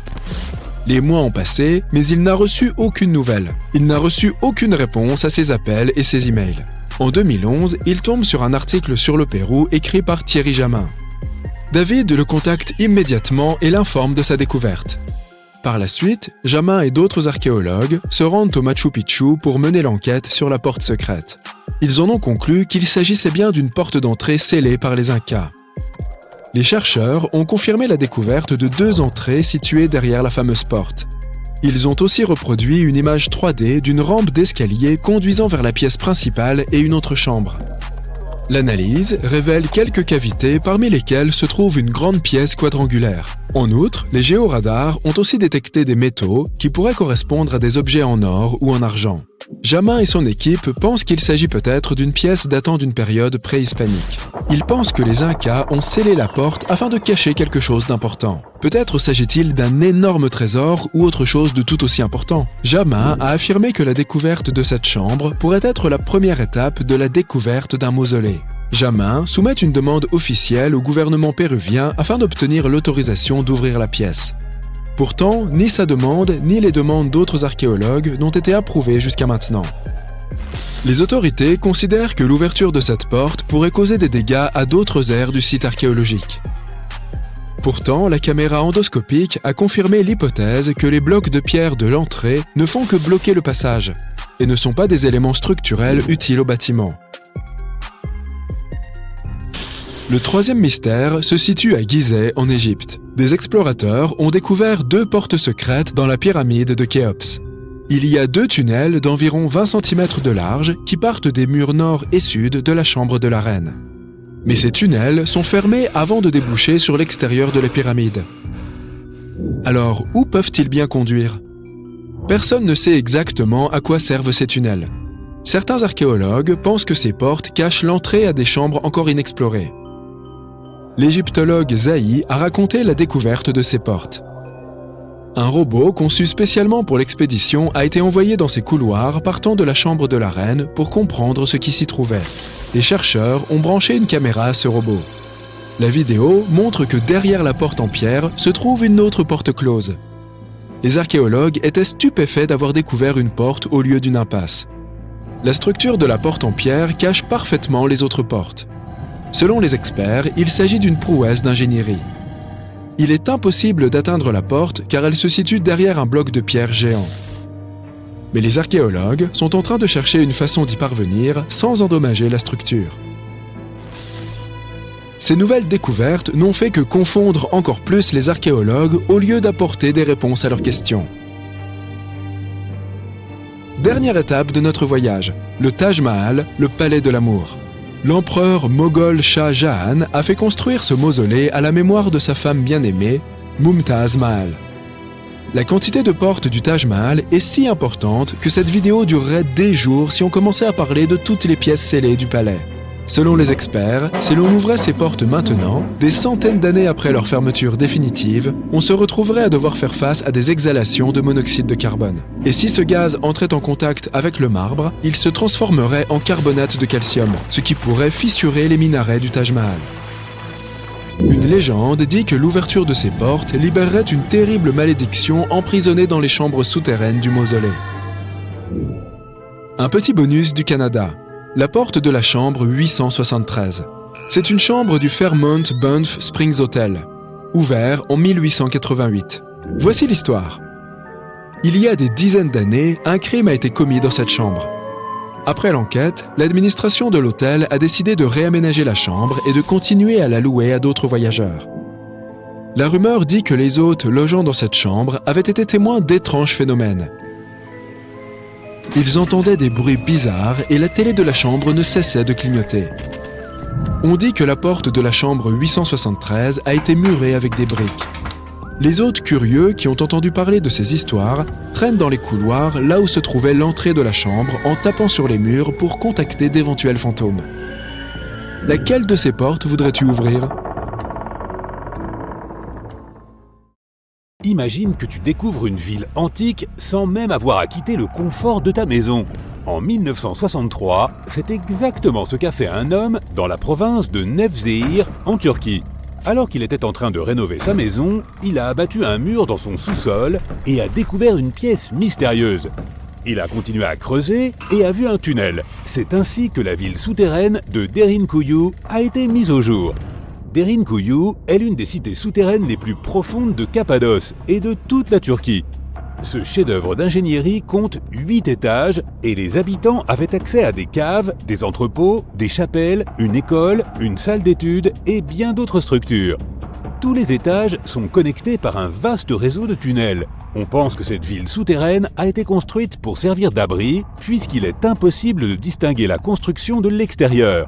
Sa profondeur est d'environ 85 mètres et le complexe était suffisamment grand pour abriter environ 20 000 personnes, ainsi que leur bétail et leurs réserves de nourriture. Il y a également un puits d'aération long de plus de 50 mètres.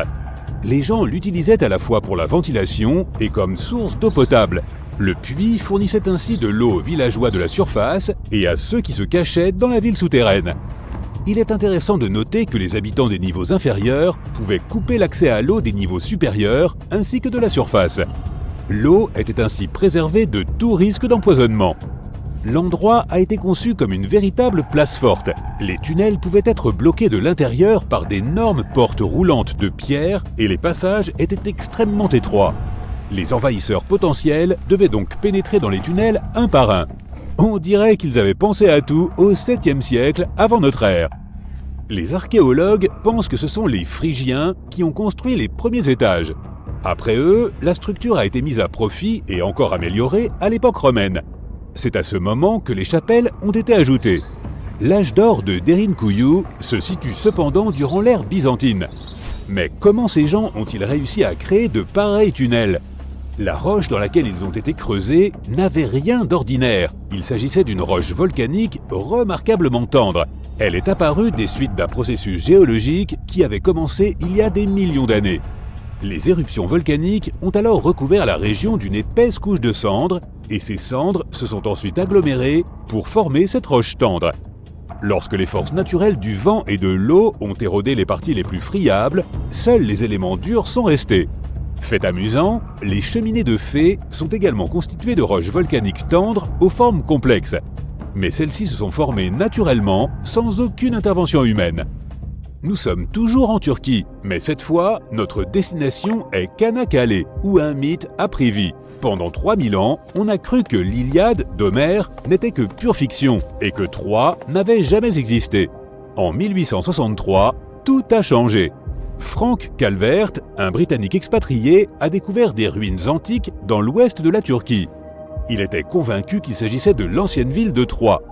Heinrich Schliemann, quant à lui, a étudié la région en 1868. C'est alors que Troie est revenue à la lumière après tous ces siècles. Troie présente des strates complexes. Au fil des ans, 9 cités antiques ont été érigées les unes sur les autres. Selon les historiens, la région occupait une position stratégique entre l'Europe et l'Asie, ce qui lui a permis de devenir un centre commercial et culturel prospère. Cette position clé a rendu Troie attrayante tout au long de l'histoire. Après le conflit troyen, cependant, la ville a été abandonnée entre 1100 et 700 avant notre ère. Des colons grecs ont ensuite redécouvert la région et Alexandre le Grand y a régné pendant un temps. Les Romains ont ensuite pris la ville. Et en parlant de son histoire, la première chose que l'on voit en visitant le site est une réplique du cheval de Troie, faite de bois, provenant du film tourné en 2004. Notre prochain arrêt est la ville de Lothal. Dans les années 1950, Lothal et plusieurs autres sites arapéens ont été retrouvés en Inde. Ces provinces ont repoussé les limites connues de la civilisation de la vallée de l'Indus. Lothal était une partie importante de la civilisation arapéenne. Elle possédait de vastes champs de coton et de riz. De plus, il s'y trouvait une manufacture de bijoux perlés, fabriqués à partir de pierres semi-précieuses comme l'agate. Beaucoup de ces perles ont été retrouvées plus tard en Mésopotamie, ce qui prouve que Lothal était un port commercial prospère. Les archéologues pensent que la ville faisait partie d'une ancienne route commerciale. Des traces d'agriculture? Oui. Des traces de commerce? Absolument. Et quoi d'autre? Des vestiges de bâtiments résidentiels, de rues, de trottoirs et d'égouts. Un véritable plan d'aménagement et un exemple frappant des débuts de l'urbanisme. La ville était fort bien conçue et il s'y trouvait même des maisons complexes. Certaines d'entre elles comptaient jusqu'à 6 pièces, des salles de bain, une grande cour et même une véranda. Lothal possédait également le plus ancien port connu au monde. Il reliait la ville au fleuve Sabarmati et à sa route commerciale. L'ancienne cité maya de Calakmul est située dans le sud du Mexique, dans la forêt tropicale des Tierras Bajas. Du 6e au 9e siècle, Calakmul comptait plus de 50 000 habitants. Il y avait là une place centrale entourée de faubourgs extérieurs. Et si l'on additionne les habitants de cette périphérie et ceux qui vivaient au centre, Calakmul comptait pas moins d'1,5 million d'habitants. Cette ville aura été habitable pendant près de 12 siècles. On pense que ce lieu comptait plus de constructions que tous les autres sites mayas retrouvés dans la région. Ce n'est qu'après l'an 1000 de notre ère que la civilisation maya s'est effondrée. Ainsi, le peuplement qui était autrefois le centre névralgique de la Mésoamérique a été presque complètement abandonné. L'ancienne cité se trouvait au cœur de la seconde plus grande forêt tropicale d'Amérique, et le site est bien préservé, si bien qu'aujourd'hui, si tu le visitais, tu n'aurais aucun mal à te représenter la vie des anciens Mayas. Les vestiges de la ville comprennent des complexes architecturaux et des monuments sculptés, des systèmes défensifs, des carrières, des réseaux de distribution de l'eau, des terrasses destinées à l'agriculture, des pyramides massives, ainsi que des palais, sans oublier une variété d'ornements et d'objets divers. Cela prouve que des sociétés complexes, organisées en États, vivaient dans cette forêt tropicale. Les Mayas rendaient souvent hommage à la nature dans leurs fresques, leurs poteries, leurs sculptures, leurs rituels et même leur alimentation. Passons maintenant à un endroit que les gens ne croyaient même pas exister. La cité de Tonis Hérakléion n'apparaît que dans quelques inscriptions et textes anciens. Il s'avère qu'elle attendait d'être découverte depuis des milliers d'années. Les scientifiques ont fouillé la majeure partie de la côte égyptienne. C'est alors que l'archéologue Franck Gaudiot et son équipe ont détecté un visage colossal qui les regardait depuis le fond marin. La cité antique d'Hérakléion a été découverte complètement submergée à 6 km des côtes d'Alexandrie. Dans les ruines de la cité perdue se trouvaient 64 navires, 700 ancres et un monceau de pièces d'or. Les archéologues considèrent que les vestiges du temple, flanqués d'une statue de 5 mètres de haut, sont les découvertes les plus importantes de cette expédition. Il y a longtemps, la cité organisait des cérémonies et des fêtes dans le temple d'Amon. Les ruines et les objets retrouvés sont faits de granit et de diorite et sont donc restés en bon état, même après avoir été au contact de l'eau pendant des siècles. Ils donnent un aperçu de ce qu'était la vie il y a 2300 ans, dans l'un des plus importants ports commerciaux au monde. La ville disposait d'un réseau de canaux. On peut la comparer à une sorte de Venise de l'Égypte ancienne. Et ces canaux reliaient de nombreux ports et points d'ancrage. Des tours, des temples, des maisons et d'autres structures étaient également connectés par des ponts. Tonis Hérakléion était le principal comptoir du pays pour le commerce et la collecte d'impôts. Personne ne sait vraiment comment la ville s'est retrouvée submergée, mais les archéologues l'attribuent à des causes naturelles. À la fin du IIe siècle avant notre ère, probablement à la suite d'une inondation, Hérakléion a été recouverte d'eau. C'est alors qu'Alexandrie, la ville fondée par Alexandre le Grand, est devenue plus glorieuse qu'Hérakléion. Avant la renommée de celle-ci, Hérakléion était le principal port d'entrée en Égypte. Ainsi, après la catastrophe, de nombreux navires faisant cap sur Hérakléion ont dû changer d'itinéraire pour se diriger vers Alexandrie. Hérakléion a alors sombré dans l'oubli jusqu'à sa redécouverte en 1933. Mesa Verde est un parc national américain situé dans le Colorado. Ce parc représente la plus grande réserve archéologique des États-Unis, avec plus de 5000 sites, dont 600 habitations à flanc de falaise. Mesa Verde signifie « la table verte » en espagnol. Elle doit ce nom à la forme des montagnes de la région, avec leurs sommets plats et leurs flancs abrupts. Le parc est un site archéologique de l'ancien peuple des Anasazi. À partir de 7500 avant notre ère, un groupe de paléo-indiens nomades a vécu de façon saisonnière à Mesa Verde. Ils étaient chasseurs, cueilleurs et cultivateurs, et ce sont eux qui ont construit les premiers pueblos de la région. À la fin du XIIe siècle, les habitants de Mesa Verde ont commencé à construire des habitations massives à même la falaise, qui sont aujourd'hui les structures les plus connues du parc. L'avenue des Baobabs est probablement la plus incroyable et la plus surréaliste au monde. Pour la voir, direction Madagascar. Ce n'est d'ailleurs pas la seule chose de grande taille que tu puisses y trouver, puisque cette île abrite aussi d'énormes papillons comètes. Leur envergure est immense, jusqu'à 20 cm, donc tu pourras les repérer facilement. Wakachina est une véritable oasis au milieu d'un désert, avec un tas de clubs et de bars. Une activité amusante que tu peux y pratiquer est le sandboard. Assure-toi d'avoir des lunettes de protection et la bouche bien fermée. Le tunnel de l'amour à Klevan, en Ukraine, est entièrement recouvert de plantes. Certains couples croient que s'ils traversent ensemble ce tunnel de 4 km de long, leur rêve pourrait se réaliser. Mais fais attention à ce que tu souhaites, des trains passent par ce tunnel 3 fois par jour. Les Dark Hedges, en Irlande du Nord, ont un aspect un peu effrayant, notamment à cause de la légende qui entoure cette allée. les habitants racontent qu'elle est hantée par un fantôme appelé la Dame Grise. Au fait, devine quelle série a été filmée ici. Dans le nord du Portugal, il y a une merveilleuse maison qui ressemble à un bâtiment préhistorique, presque comme une grotte, mais c'est une vraie maison. Elle s'appelle Casa do Penedo, ce qui signifie littéralement « maison du rocher », et c'est désormais un petit musée. De loin, elle ressemble à une énorme pierre et à une parfaite demeure pour une créature mystérieuse. Une autre de ces demeures se trouve en Italie, quelque part au milieu du lac de Resia. C'est un lac artificiel créé à la suite d'une inondation. Cet endroit est célèbre pour son église du XIVe siècle qui se dresse au beau milieu de l'eau. Et le seul moment où tu peux y aller à pied est en hiver, quand, et si, le lac est gelé. Un lac sur lequel tu peux marcher sans crainte est le lac Baïkal. Pas étonnant, situé au cœur de la Sibérie, il gèle chaque hiver. Il est si grand qu'il compte 27 îles. C'est aussi le lac le plus profond du monde, il atteint presque 1640 mètres de profondeur. En route vers des sources chaudes maintenant. Grand Prismatic Spring, dans le Wyoming, est la plus grande source des États-Unis et la 3e plus grande source d'eau de ce type dans le monde. Ne t'avise pas de t'y baigner, non seulement l'eau est bouillante, mais tu risques aussi de devoir payer une amende. Profites-en en toute sécurité depuis la rive. Le Mont-Saint-Michel en Normandie est une destination de contes de fées par excellence, si tu as toujours voulu te sentir dans la peau d'un prince ou d'une princesse. Cette magnifique citadelle est entourée d'eau, mais pas tout le temps. Tout dépend de la lune. La marée la plus haute peut être observée de 36 à 48 heures après la pleine lune. La plupart du temps, ce n'est qu'une vaste zone déserte avec quelques flaques d'eau. Un ciel nocturne avec des milliers d'étoiles est certes très romantique, mais une mer d'étoiles l'est probablement encore plus. Bienvenue aux Maldives, sur l'île de Vadou. Là, les plages scintillent de bleu la nuit, grâce au plancton bioluminescent présent dans l'eau de mer.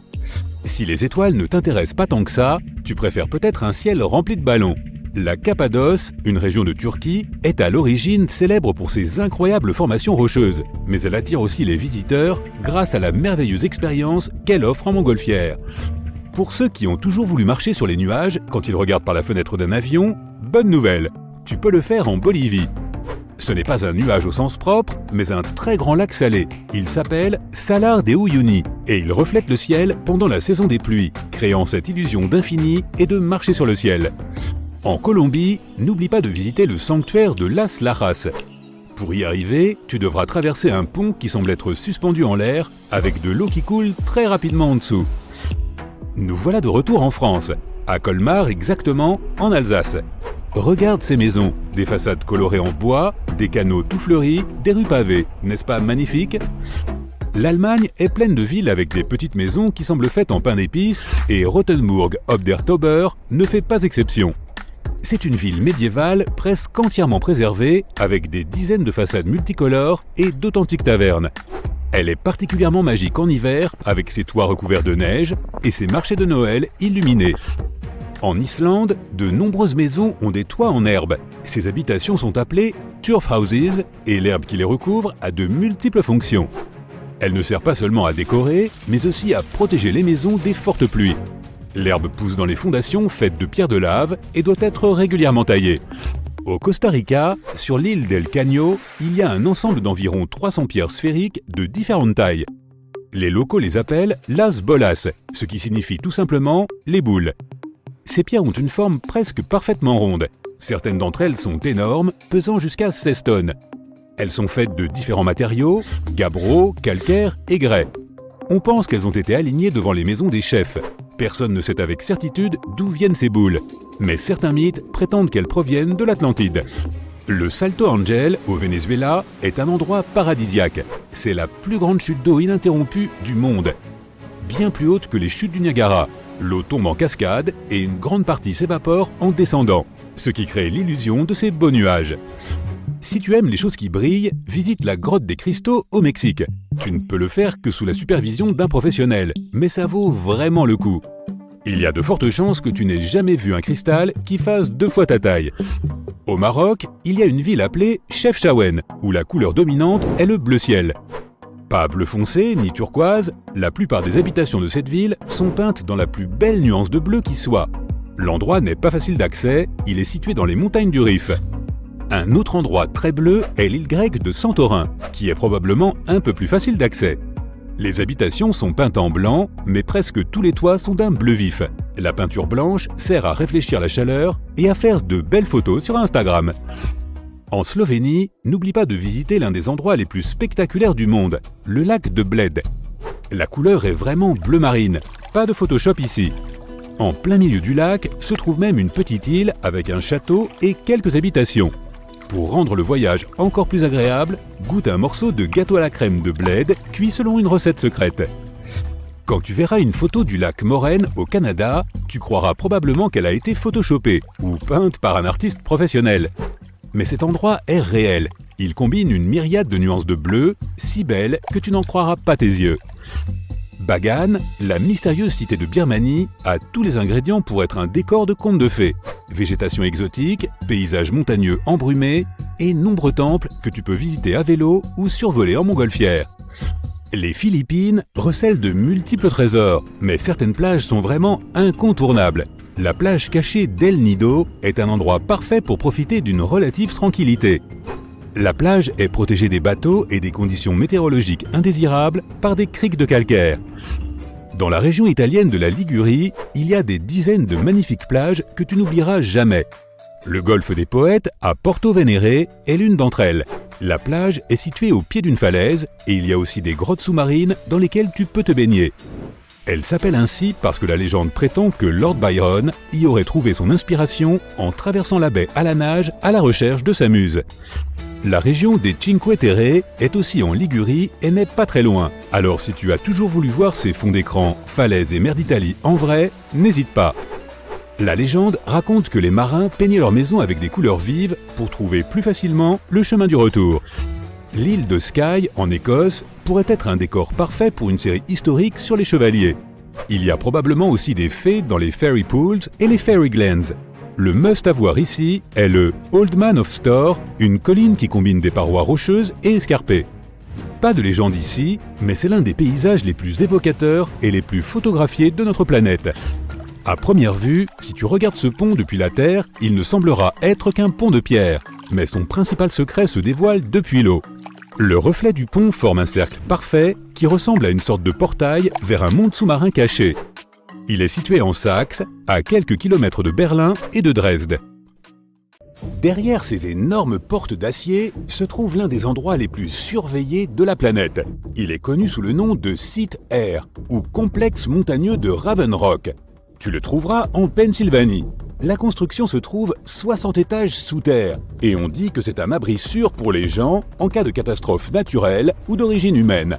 Il n'y a pas beaucoup d'informations en ligne sur ce lieu mystérieux, mais ce que nous savons, c'est qu'il est équipé de pas moins de 38 systèmes de communication. Il n'est évidemment pas possible de le visiter via Google Earth, mais tu peux jeter un coup d'œil rapide aux 2 portes massives qui font face au complexe. La Cité du Vatican est l'une des enclaves les plus célèbres au monde. Elle vaut certainement la peine d'être visitée en raison de sa merveilleuse architecture et de sa vaste gamme d'œuvres d'art. Un lieu, cependant, sera toujours interdit aux visiteurs, les archives secrètes du Vatican. Elles recèlent certains des livres les plus anciens et les plus rares de la planète. Ces archives ne sont accessibles qu'à un nombre très limité de personnes, et comme elles n'ont été consultées que par très peu de gens jusqu'à présent, elles sont aussi la source de beaucoup de théories bizarres. Par exemple, qu'il y aurait des ouvrages prouvant la vie en dehors de notre planète. Si tu es fasciné par les épaves, tu seras intéressé de savoir que l'une des plus grandes épaves que tu puisses voir sur Google Earth se trouve sur l'île de North Sentinel, en Inde. Ce navire se nommait autrefois le SS Jassim. C'est un ferry bolivien qui a coulé dans cette zone en 2003. La raison pour laquelle les gens ne peuvent pas la visiter en personne n'est pas à cause du navire en lui-même, mais parce que l'île abriterait la tribu la plus dangereuse au monde. Nous ne savons pas vraiment combien de personnes y vivent, mais on estime qu'entre 50 et 400 individus y ont élu domicile. Et ils n'aiment pas vraiment les touristes. Aucune personne qui est tentée de les joindre n'y a survécu. Aussi, afin de préserver leur mode de vie et leur statut particulier, l'île est étroitement surveillée par les autorités indiennes. C'est surtout parce que l'on pense que les habitants ne sont pas immunisés contre les maladies modernes. Ainsi, entrer en contact avec des étrangers pourrait être très dangereux pour les membres de la tribu, puisqu'ils n'ont jamais vu le monde extérieur. En 2005, un énorme lapin rose est apparu, de nulle part semble-t-il, dans les montagnes italiennes de Colletto Fava. En plus des habitants du coin, certains sont tombés dessus en ligne, et cette découverte les a rendus perplexes. Malheureusement, ce lapin de 60 mètres de haut a complètement disparu aujourd'hui, mais tu peux encore en trouver des images en ligne. Cet objet insolite avait été conçu par des artistes viennois. Ils encourageaient les touristes à grimper, sauter ou même faire une petite sieste sur le très grand lapin. Le but du projet était de permettre aux gens d'éprouver ce que ce serait que de vivre en étant des créatures plus petites. Aucune date n'avait été arrêtée pour un jour déplacer ce lapin, et il devait durer au moins jusqu'en 2025. Mais Mère Nature avait d'autres projets. Une artiste japonaise a décidé de retourner vivre dans son petit village natal du nom de Nagoro. Mais elle a vite découvert que l'exode rural avait pratiquement vidé la petite localité. Pour faire face à la solitude, elle a commencé à assembler des poupées semblables à des épouvantails japonais, les fameux kakashi, et à les placer un peu partout dans son jardin. Mais elle ne s'est pas arrêtée là. L'artiste a bientôt commencé à faire de même avec de nombreux autres endroits du village, créant des poupées et les disposant comme si elles participaient encore à diverses activités humaines. Ces poupées ne cessent de se déplacer elles aussi. Mais l'artiste campe sur son histoire et insiste qu'elle n'y touche jamais. Tu peux voir les images de ce village excentrique sur Google Maps. Cet étrange portail a été découvert via des cartes en ligne de New Baltimore dans l'État de New York.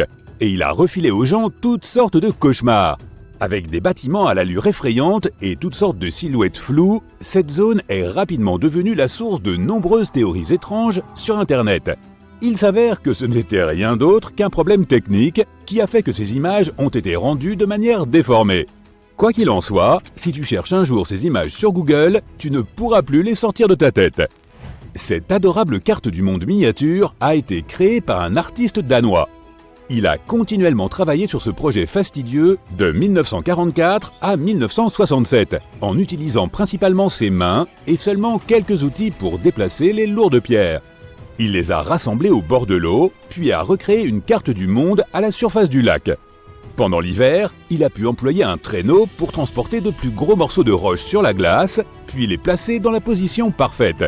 Outre les continents eux-mêmes, la carte présente aussi des rivières et des lacs, ainsi que d'autres repères célèbres. Tu veux jeter un coup d'œil sur une mer sans côte? Recherche donc la mer des Sargasses. Tu la trouveras dans l'océan Atlantique Nord. Cette mer bizarre est entourée de 4 courants océaniques et d'aucune terre ferme. Elle doit son nom à l'algue qui y pousse, le sargassum. Des empreintes digitales sur l'objectif d'une caméra satellite? C'est ce que tu pourrais croire si tu recherches le Finger Maze. Il se trouve dans la ville de Brighton, au Royaume-Uni, et c'est une immense empreinte digitale créée à Hove Park. Il comporte aussi un labyrinthe en son centre. Il peut être vraiment long et fastidieux de trouver des animaux sauvages sur Google Earth, mais le géonavigateur a une fonction sympa qui peut t'y aider si tu es impatient de voir des hippopotames et des flamants roses dans leur habitat naturel. Essaie de rechercher « animaux vus du ciel » et commence à faire défiler les images. Cette fonctionnalité unique peut t'emmener du Kenya à la Namibie et même jusqu'en Antarctique, où tu pourras distinguer des colonies de manchots empereurs. Il y a certains endroits sur Google Maps qui, pour des raisons spécifiques, sont indisponibles au public en ligne, comme le Palais Royal d'Amsterdam. Si tu visualises cet endroit via Google Earth, tu verras que tout ce qui entoure le Palais Royal néerlandais est encore visible, comme la végétation et les routes environnantes. Mais la construction elle-même est floue sous tous les angles. C'est probablement parce que les autorités locales réservent les charmes uniques du palais aux seuls yeux des visiteurs. Il en va de même pour le parc national de Tantahuco, au Chili. Celui-ci est une réserve naturelle privée qui ne peut être vue que de loin sur Google Maps. Une fois que tu as atteint un certain point, la fonction de zoom cesse de fonctionner. Certaines personnes disent que, puisque c'est une réserve naturelle, elle pourrait abriter des espèces en voie de disparition, et des mesures extrêmes auraient été prises en vue de leur protection. Tu sais, comme une célèbre marque de poulet frit arbore un certain colonel sur son logo. Eh bien, tu ne verras jamais aucun de ces logos en haute résolution sur Google Maps. C'est parce que le géonavigateur emploie des algorithmes spécifiques pour détecter les visages des gens et les estomper automatiquement. Et comme tu peux le voir, ce n'est pas toujours très précis. Elle s'appelle l'île aux serpents et les autorités brésiliennes interdisent aux gens de la visiter, pour une très bonne raison. Tu trouveras l'île non loin des côtes de Sao Paulo. On dit qu'elle abrite plus de 4000 serpents. Certains des reptiles les plus venimeux de la Terre ont élu domicile ici. Et si ce n'est pas assez effrayant en soi, que dire de ceux-ci? Certains sont si dangereux qu'une petite goutte de leur venin suffit à ronger la peau humaine de façon permanente. Tu peux distinguer la forme de l'île sur Google Earth, mais plus tu zoomes, plus elle devient floue. Et voici encore un truc cool que tu peux faire sur Google Earth, voyager dans le temps, du moins en quelque sorte. Tu ne pourras pas littéralement remonter le temps pour te prévenir de réviser davantage en vue d'un examen délicat, mais tu peux voir certaines images passées de lieux célèbres. Tu peux toujours vérifier si cette fonction est disponible en regardant dans le coin supérieur gauche de l'écran. Si tu peux voir une petite icône d'horloge, elle peut te permettre de faire défiler quelques années en arrière.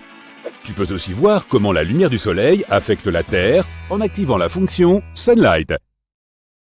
Si vous franchissez cette petite porte de pierre à Hierapolis, en Turquie, vous risquez de ne jamais en revenir vivant. Dans l'Antiquité, les gens pensaient qu'il s'agissait d'une sorte de portail vers les enfers. Les Romains entraient avec des taureaux en parfaite santé, et après quelques minutes, ils voyaient ces animaux s'effondrer, comme s'ils avaient été frappés par une force mystérieuse. Mais ce qui est encore plus étrange, c'est qu'il n'arrivait rien aux hommes, qui entraient et sortaient sans problème. Aujourd'hui, des études pourraient apporter une réponse à ce phénomène étrange. Tout cela serait lié à la taille des personnes. La porte, connue sous le nom de Plutonium, du nom de Pluton, la divinité du monde souterrain, est une porte de pierre qui ouvre sur une petite grotte de 3 mètres carrés. Mais le vrai danger est ce qui se passe en dessous. Hierapolis se trouve sur une zone géologique très active. Et une grande fissure sous la ville émet constamment du dioxyde de carbone volcanique qui se présente sous la forme d'un brouillard visible. Pendant la journée, le soleil dissipe le gaz. La nuit, le gaz forme une sorte de lac sur le sol abrité de l'arène. À l'aube, vous devez sortir de là avant qu'il ne soit trop tard. Cet endroit est particulièrement dangereux juste avant le lever du soleil, lorsque la concentration de dioxyde de carbone, à environ 40 cm au-dessus du sol, atteint les 35%.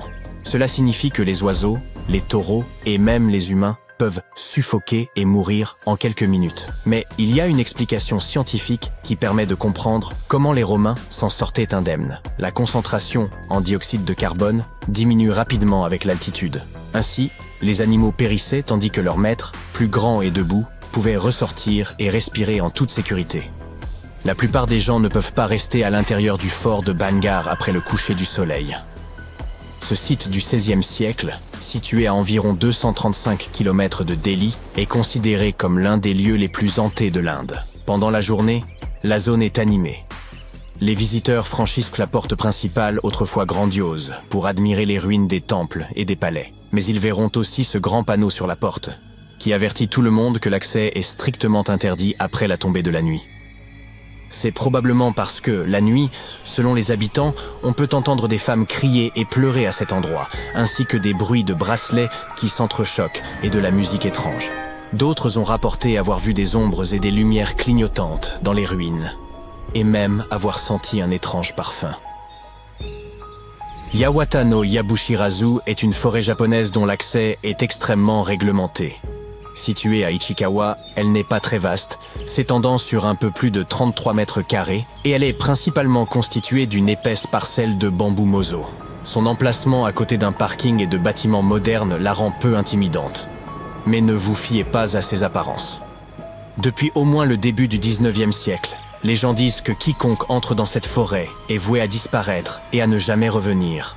Ainsi, dès votre arrivée, un panneau situé à proximité de la forêt vous informe de son histoire et de la malédiction qui y serait associée. Certaines rumeurs évoquent la présence effrayante d'un ancien seigneur samouraï qui se promènerait dans les parages. D'autres légendes affirment que la forêt cache un puits sans fond, rempli de gaz toxiques. Que ces histoires soient vraies ou non, aujourd'hui, la zone est entourée de murs de pierre et il est toujours strictement interdit d'y pénétrer. Dans une vallée portant le nom de Dark Country Forest, dans le Connecticut, vous trouverez Dudley Town, mais vous ne devez absolument pas y pénétrer. Non seulement le terrain est une propriété privée depuis les années 1920, mais il est également connu comme l'un des endroits les plus effrayants de la planète.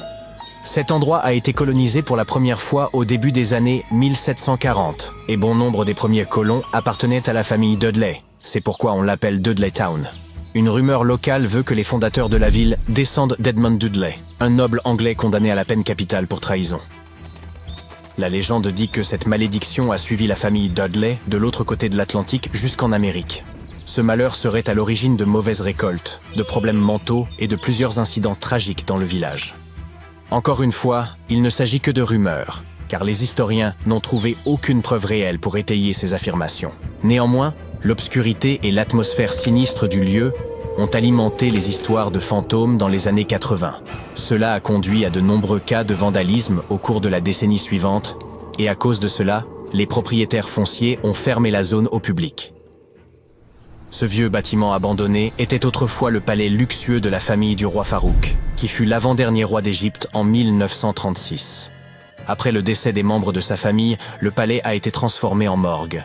Les habitants de la région affirment qu'aujourd'hui, l'endroit est vraiment effrayant et interdit d'accès. Certaines personnes ont déclaré avoir vu des ampoules vaciller et des ombres se déplacer en produisant des bruits étranges. Un jour, un groupe d'enfants serait entré à l'intérieur et aurait complètement paniqué en découvrant que toutes les portes avaient soudainement disparu, les laissant dans l'obscurité la plus totale. Ils n'auraient eu d'autre choix que de crier à l'aide. Cette île hawaïenne est interdite d'accès depuis plus d'un siècle. Elle s'appelle Niihau et est la plus petite île habitée d'Hawaï, avec une superficie d'environ 180 km².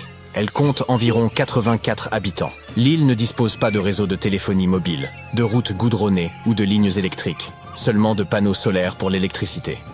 Une seule famille est propriétaire de l'île depuis 1964, lorsqu'un fermier écossais l'a achetée pour $10 000. Ce qui équivaudrait à environ $250 000 aujourd'hui. L'île est restée dans la famille, transmise aux descendants du fermier, les Robinson. Depuis, elle est restée privée et son accès est donc très restreint et se fait essentiellement sur invitation. Les tunnels d'Erdstall sont un réseau d'environ 2000 passages souterrains mystérieux que l'on trouve principalement en Europe centrale, notamment en Autriche et en Bavière. Ces tunnels sont généralement étroits et exigus, souvent juste assez large pour qu'une personne puisse s'y faufiler à la fois, et on pense qu'ils remontent au Moyen-Âge, peut-être au XIIe siècle. Ce qui intrigue le plus dans ces tunnels, c'est leur raison d'être. Malgré de nombreuses recherches, personne ne sait vraiment pourquoi ils ont été construits. Une théorie veut qu'ils aient été utilisés pour le stockage, mais comme beaucoup d'entre eux se trouvent en dessous du niveau de la mer et sont parfois remplis d'eau, cela ne semble pas très pratique. Ces tunnels ont des sections très étroites, assez angoissantes, et des chutes soudaines, ce qui ne semble pas non plus pratique pour un usage ordinaire. Voies d'évacuation, cachettes, lieux de spiritualité par exemple. Pour rendre les choses encore plus mystérieuses, on n'y a trouvé aucun artefact, ce qui rend leur raison d'être encore plus difficile à expliquer et à comprendre. Depuis 2019, les aventuriers peuvent se faire arrêter s'ils tentent d'escalader ce rocher. Uluru, également connu sous le nom d'Ayers Rock, est interdit d'accès car il est désormais considéré comme un site sacré par les communautés locales. Mais le fait qu'il soit aussi extrêmement dangereux a probablement joué un rôle important dans la décision de le fermer aux visiteurs. Ce rocher mesure 348 mètres de haut, soit la hauteur d'un immeuble de 80 étages.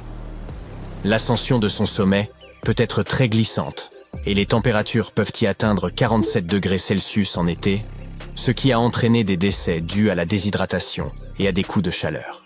Un phénomène encore plus effrayant se produit au sommet du rocher juste après les orages. Lorsqu'il pleut, de petits crustacés ressemblant à des têtards, et qu'on appelle des triopes, éclosent dans les trous d'eau temporaires et les bassins rocheux de l'Uluru. Ces créatures aux allures d'extraterrestres mesurent environ 7,6 cm de long et répandent leurs œufs super résistants un peu partout. Lorsque les pluies estivales sont au rendez-vous, ces petites bêtes éclosent puis se déchaînent, se nourrissant des micro-organismes et des bactéries présents dans l'eau. On ne sait toujours pas comment ces étranges créatures se retrouvent dans les bassins éphémères au sommet de l'Uluru, mais selon toute vraisemblance, c'est le vent qui transporte leurs œufs jusque-là.